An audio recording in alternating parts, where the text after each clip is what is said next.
উচ্চ মাধ্যমিকের যে সংস্কৃত পরীক্ষাটি তোমাদের বাকি আছে তার সাজেশনটি নিয়ে চলে এসেছি আজকে। তো তোমরা প্রত্যেকেই এই প্রশ্নের উত্তরগুলোই রেডি করে রাখো, কারণ এই ধরনের প্রশ্নগুলি বেশি বেশি করে পরীক্ষায় আসে। আর আরেকটি কথা যেটি হলো, আমি এখানে কিন্তু লেখাগুলি বাংলাতে লিখেছি, তোমাদের পরীক্ষায় সংস্কৃতে আসার সম্ভাবনাটা কিন্তু এই বছর বেশি বেশি করে আছে। তো চলো বেশি দেরি না করে সাজেশনটি দেখে নাও এবং এই প্রশ্নগুলির উত্তরগুলি তোমরা প্রত্যেকে রেডি করে রাখো, কারণ এই প্রশ্নগুলির উত্তর আসার সম্ভাবনা অনেকটাই বেশি। এবং এখান থেকে কিছু প্রশ্নের উত্তর আমি করে দিয়েছি ভিডিও, সেগুলো যদি কেউ দেখে না থাকো তাহলে নিচে ডেসক্রিপশন বক্সে লিঙ্ক দেওয়া থাকবে, সেখান থেকে দেখে নিতে পারো। তো দেখে নাও এখানে আর্যভট্ট বর্ণম যে গল্পটি রয়েছে সেখান থেকে যে প্রশ্নগুলি আসার সম্ভাবনা অত্যন্ত বেশি। তাদের মধ্যে দেখো এখানে আছে আর্যভট্ট বর্ণনম গদ্যাংশটি আর্যভট্ট স্বর্গের যে তুলনা রয়েছে তা আলোচনা করো। এরপর 2 নম্বর দাগে যে প্রশ্নটি রয়েছে সেটি হলো আর্যভট্ট বর্ণনম অনুসারে আর্যাবর্তের একটি সংক্ষিপ্ত বর্ণনা দাও। 3 নম্বরে আছে আর্যভট্ট বর্ণনম অনুসারে আর্যাবর্তের গ্রাম ও শহরের বর্ণনা দাও। 4 নম্বরে গ্রাম্য কবি কথাবন্ধ ইব নিরশিষ্য মনোহর প্রসঙ্গ উল্লেখ করে উদ্ধৃতিটির অর্থ পরিস্ফুটন করো। এগুলি কিন্তু তোমাদের সংস্কৃতে লেখা থাকতে পারে, আমি বাংলাতে করে দিয়েছি তোমাদের সুবিধার্থে। আর্যভট্ট বর্ণম অনুসারে আর্যাবর্তের প্রজাতির সুখ সমৃদ্ধির কারণ বর্ণনা করো। এখান থেকে 5টি করে রাখবে, তার মধ্যে কিন্তু 1 এবং 2 এই যে প্রশ্নগুলি এগুলি কিন্তু আসার সম্ভাবনাটা অত্যন্ত বেশি। এরপরে দেখো এখানে যে বনগতা গুহা আছে সেখান থেকে এই প্রশ্নগুলির উত্তরগুলি তোমাদেরকে রেডি করে রাখতে হবে। বনগতা গুহা গল্প বা গদ্যাংশ অবলম্বনে অলিপ্রভার যে চরিত্র রয়েছে সেটি কিন্তু তোমাদেরকে রেডি করে রাখতে হবে। এছাড়াও 2 নম্বরে বনগতা গুহা গদ্যাংশটি সারমর্ম নিজের ভাষায় বর্ণনা করো। 3 নম্বরে যেটা রয়েছে সেটি হলো বনগতা গুহা গদ্যাংশটিতে কশ্যপ ও অলিপ্রভার আর্থিক অবস্থা নিজের ভাষায় আলোচনা করো। এখানে কিন্তু দেখো একটি ব্যাপার থাকে, যখন সংস্কৃতে প্রশ্নটি লেখা থাকে অনেকেই কিন্তু তোমরা ঘাবড়ে যাও এবং এর প্রশ্নটি না করে চলে আসো। তো সেক্ষেত্রে তোমরা একটু ভালো করে বুঝে নিয়ে উত্তরটি করবে।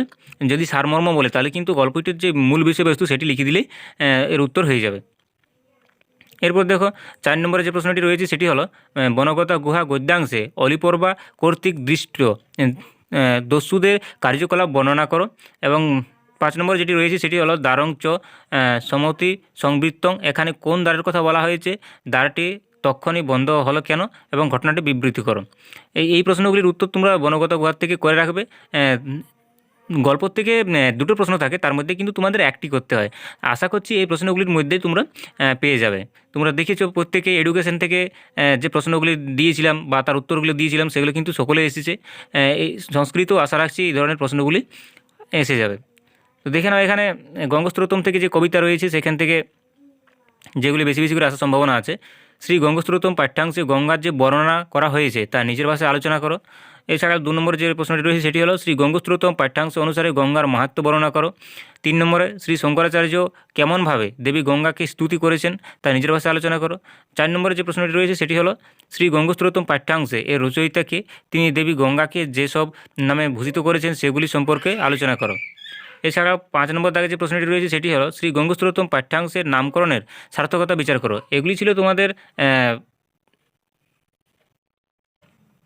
এরপর দেখে নাও কর্মযোগ থেকে যেগুলি করে রাখবে। 1 নম্বরে যেটি রয়েছে সেটি হলো শ্রেষ্ঠ ব্যক্তির আচরণ প্রসঙ্গে ভগবান শ্রীকৃষ্ণ অর্জুনকে কী উপদেশ দান করেছিলেন। 2 নম্বরে রয়েছে কর্মযোগ অংশটি সারমর্ম নিজের ভাষায় আলোচনা করো। 3 নম্বরে যেটি রয়েছে সেটি হলো কর্মযোগ পাঠ্যাংশে কাকে মিথ্যাচারী বলা হয়েছে, তার চেয়ে শ্রেষ্ঠকে। 4 নম্বরে যেটি রয়েছে সেটি হলো যদ যদ অচরিতি শ্রেষ্ঠ উস্তদ এবতর জন, এর তাৎপর্য লিখো। মানে এখানে এটি সংস্কৃতে লেখা থাকবে। 5 নম্বর দেখো যেটা রয়েছে ভগবান শ্রীকৃষ্ণ অর্জুনকে কীভাবে কর্ম করতে বলেছেন, এই প্রশ্নগুলি করে রাখতে হবে। আর সবথেকে গুরুত্বপূর্ণ ব্যাপার হচ্ছে এখানে কর্মযোগ থেকে কিন্তু প্রশ্ন একটু ঘুরিয়ে পেঁচিয়ে দেয়, সেক্ষেত্রে তোমরা ঠিকঠাক করে বুঝে নেবে তারপর উত্তর করবে। এবার দেখো নাটক থেকে যে প্রশ্নগুলি আসার সম্ভাবনা অত্যন্ত বেশি। 1 নম্বরে যেটি রয়েছে সেটি হলো বাসন্তিক শবনম নাটকের বিষয়বস্তু সংক্ষেপে আলোচনা করো। রাজা ইন্দ্রবর্মার চরিত্রটি বর্ণনা করো। বাসন্তিক শবনম নাট্যাংশে কৌমুদীর চরিত্রটি আলোচনা করো। এছাড়াও 4 নম্বরে যে প্রশ্নটি রয়েছে সেটি হলো রাজা ইন্দ্রবর্মার সঙ্গে কৌমুদীর কথোপকথন নিজের ভাষায় আলোচনা করো। এখানে 4 নম্বর যে প্রশ্নটি এটি কিন্তু 2023-এ চলে এসেছে, রাজা ইন্দ্রবর্মার সঙ্গে কৌমুদীর যে কথোপকথন। এখানে 3 নম্বর প্রশ্ন যেটি রয়েছে সেটি কিন্তু আসার সম্ভাবনাটা একটু বেশি পরিমাণে রয়েছে। 5 নম্বরে যেটি রয়েছে সেটি হলো বিজয়তাং আসমাকম অবনিব উক্তিটি কার, অবনিপকে বক্তা তার কাছে কেন এসেছেন। এটি ছিল তোমাদের নাটক থেকে। এছাড়াও এখানে রাজা ইন্দ্রবর্মা যে চরিত্রটি আছে সেটিও কিন্তু তোমরা করে রাখতে পারো। এবার দেখো সংস্কৃত সাহিত্যের যে ইতিহাস বা সংস্কৃত সাহিত্যের যে ইতিহাস সেখান থেকে যেগুলি আসার সম্ভাবনা আছে সেটি হলো 1 নম্বরে সংস্কৃত সাহিত্যের ইতিহাসে কবি জয়দেবের অবদান আলোচনা করো। এছাড়া প্রাচীন ভারতের চিকিৎসা শাস্ত্র সম্পর্কে আলোচনা করো। এছাড়াও 3 নম্বরে যে প্রশ্নটি রয়েছে সেটি হলো প্রাচীন ভারতীয় আয়ুর্বেদ চর্চা সম্পর্কে সংক্ষিপ্ত টিকা লিখো। তো এখান থেকে তোমার জয়দেবটা এবং প্রাচীন ভারতীয় যে আয়ুর্বেদ চর্চা 1 নম্বর এবং 3 নম্বর এই দুটি কিন্তু আসার সম্ভাবনাটা একটু বেশি আছে, এগুলি করে রাখো। এছাড়াও এখানে রয়েছে প্রাচীন ভারতীয় আয়ুর্বেদ চর্চায় সুশ্রুত একটি প্রবন্ধ রচনা করো। সুশ্রুত সংহিতার বিষয়বস্তু সংক্ষেপে আলোচনা করো। এছাড়াও কালিদাসের মেঘদূত কাব্যের বিষয়বস্তু সংক্ষেপে আলোচনা করো। এখান থেকে দেখো ভাব সম্প্রসারণ যেগুলি তোমাদের করে রাখতে হবে। এখানে দেখো 1 নম্বরে রয়েছে ন কর্মনাম অনারম্ভ নৈষ্কর্ম পুরুষ শ্লোহ শ্রুতে। এছাড়াও 2 নম্বরে যেটি রয়েছে সেটি হচ্ছে দেশের পুণ্যতম উদ্দেশ্য কৈশস্য প্রিয় ভবেত। এছাড়াও 3 নম্বরে যেটি রয়েছে সেটি হলো গতিমর্ম কুলু সংসারে। 4 নম্বরে যেটি রয়েছে সেটি হলো নাহং জানো তব মহিমাং পাই কৃপা মহি মম জ্ঞানম। এটি ছিল ভাব সম্প্রসারণ। এবার দেখো এখানে ভাষা থেকে যেটি আসার সম্ভাবনা আছে দেখে নাও। এখানে ভারতীয় আর্য ভাষার বিভিন্ন স্তর সম্পর্কে আলোচনা করো। এটি কিন্তু আবার ঘুরিয়ে দিতে পারে যে ভারতীয় আর্য ভাষার যে 10টি স্তর আছে সেই 10টি স্তর সম্পর্কে আলোচনা করো। 2 নম্বরে রয়েছে ইন্দো ইউরোপীয় ভাষাগোষ্ঠীর মধ্যে ভারতীয় আর্য ভাষার স্থান নিরূপণ করো। এছাড়াও ইন্দো ইউরোপীয় ভাষাগোষ্ঠীর সংস্কৃতি স্থান নির্ধারণ করো এবং প্রাচীন ভারতীয় আর্য ভাষার বৈশিষ্ট্যগুলি আলোচনা করো।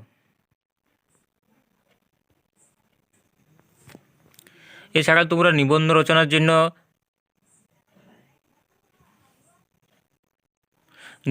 জন্য করে রাখবে মমদেশ, প্রিয় কবি, বিবেকানন্দ, এই সবগুলি তোমরা করে রাখতে পারো। আজকের ভিডিও এই পর্যন্ত। যদি ভিডিওটি তোমাদের ভালো লেগে থাকে তাহলে প্রত্যেককে একটি করে লাইক করো এবং চ্যানেলে যদি নতুন হয়ে থাকো তাহলে চ্যানেলটি সাবস্ক্রাইব করে রাখো। এবং তোমরা যদি উপকৃত হও তোমাদের ভাই বোনদেরকে অবশ্যই এই চ্যানেলটি সম্পর্কে বলো যাতে তারা পরবর্তী ক্ষেত্রে উপকৃত হতে পারে।